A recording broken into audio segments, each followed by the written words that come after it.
मौला अली कहते हैं मेरा और सैयदा का राय का इख्तलाफ हो गया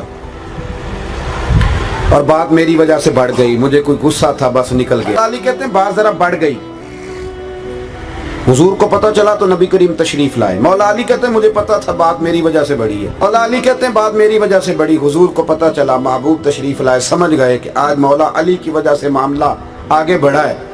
लेकिन हजरत अली कहते हैं हुजूर ने बतलाया कि घर कैसे बनाना है। कहते चाहिए था कि मुझे हुजूर कुछ फरमाते, लेकिन सैयदा का बाजू थामा, कोने में ले गए। फरमाया फातिमा खबरदार, अली तुम्हारे शौहर हैं, जरूरी नहीं कि जैसे तुम कहो वैसे करें, आज के बाद इत्तला ना आए तुम्हारे राय के इख्तिलाफ की। बेटी कह सकती है ना कि अब्बा जी मेरी भी तो सुने ना, मेरी भी तो सुने ना, बात तो उनकी वजह से बड़ी है, पर वो पाक रसूल की पाक शहजादी। अर्ज़ की हुजूर जैसे आप कहेंगे वैसे किया जाएगा, आइंदा नहीं मौका मिलेगा। मौला अली कहते मैं दूर खड़ा था, बात सुनी तो मेरी आंखों में आंसू आ गए।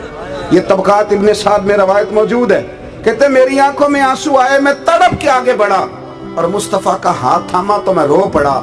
मैंने कहा महबूब तेरी शानों पे कुर्बान जाऊं, आज के बाद मेरी शिकायत नहीं आएगी, कभी बात नहीं बढ़ेगी। दोस्तों घर बन